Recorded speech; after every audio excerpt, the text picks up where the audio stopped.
is a leader? Firstly, we will consider who this person is and what the role of a leader is. Do you think that a person holding executive or managerial positions is a leader due to the function performed? We'll answer this question in a moment. First, however, I will give you some words that can be associated with the word leader. Manager, guardian, authority, motivator, inspirer, teacher, best player in a team, role model, driving force. The key competencies that the leader should have are establishing standards of employee behavior and attitude, being innovative and open, having the ability to resolve disputes, showing patience and calmness, being creative, implementing an own vision, taking care of employees' development, showing self-development, taking responsibility, displaying optimism, and a willingness to act. On the basis of the previous words that can be linked to the word leader and the competencies that the leader should have, we can say that a leader is a professional who leads the team to its goal and strengthens, supports, and develops co-worker skills.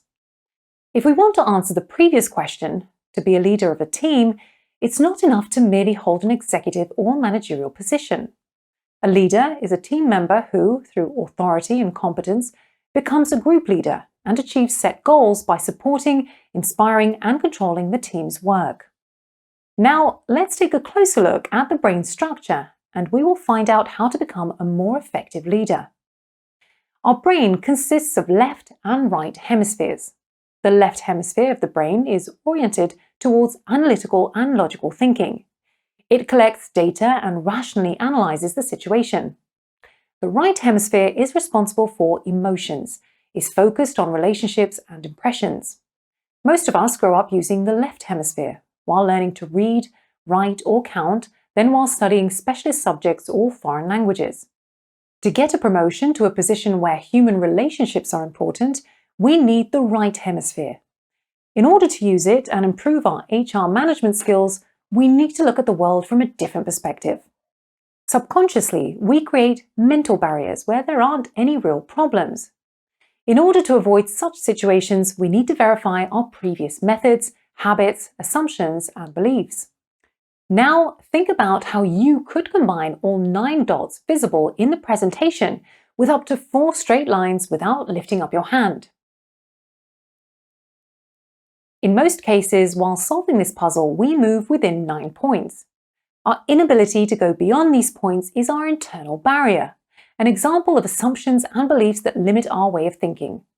Sometimes we fall into the trap of limitations, saying, for example, "I've always done this. There's no point in banging your head against a brick wall." Solving the puzzle that aims at combining 9 points is a metaphor for going beyond our beliefs. If we want to see the full picture, we must learn how to go beyond our beliefs. A manager, after returning from a seminar on leadership skills, was sure that all things were taken into account and that finally he found an effective solution to an ongoing problem. When the manager's subordinate asked him to discuss certain issues together, he replied that it was a waste of time. However, after some thought, he said he would listen to her. He was surprised to find out that she had looked at the problem from a different perspective and had noticed a great number of issues that were of extreme relevance to the success of the project. It must be underlined that our perception is normally fragmented. The problem is that we often assume that we see the whole picture. The perspective of one person, therefore, is not enough. Only different perspectives ensure that we can see the whole picture. Our values, beliefs, and interests influence our worldview and are a filter for selective perception. We can see only what our selective attention sees. What can you see on that slide? If you first noticed a face in a profile or a mother with a child, you must make an effort to see another image. It's like perceiving our affairs in life. Each of us sees the world in another way. Therefore, the leader must accept various perceptions of things and use different points of view to get the full picture.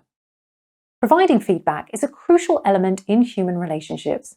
If feedback is supposed to help improve companies' operations, it must have 3 basic features. Feedback must be 1. Descriptive, not judgmental. 2. Specific, not general. 3. Present it from my point of view.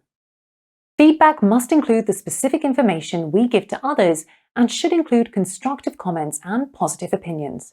People need to be appreciated for what they do well and informed about what they need to work on. Do not confuse constructive comments with criticism, because there is a huge difference between these notions. To criticize is to judge values, while construct is to build. There are several differences between these two notions. Criticism: focus on what happened in the past, focused on self, holds negative connotations, accented towards problems. Constructive comments focus on what should have happened in the past, focus on behavior, holds positive connotations, accented towards solutions. Criticism is usually about, look what you've done wrong, while constructive comments are, look how you can do it better next time. The benefits resulting from properly provided feedback: reduced uncertainty. People like to know how their work is perceived. Problem resolution: before there's a conflict and no one wants to talk to each other anymore. Building trust. Co-workers trust each other. They are not afraid of talking about everything that concerns them. Improved work quality. Everyone has input into how to improve the quality of work. Enhanced human relationships. Has a favorable influence on open communication. Now I will present a few principles that you should follow while providing feedback. These are: provide information immediately, directly, and face-to-face. Establish facts. Ask questions and listen to others. Criticize actions undertaken, not the person. Explain why it is so important that something should be done a certain way.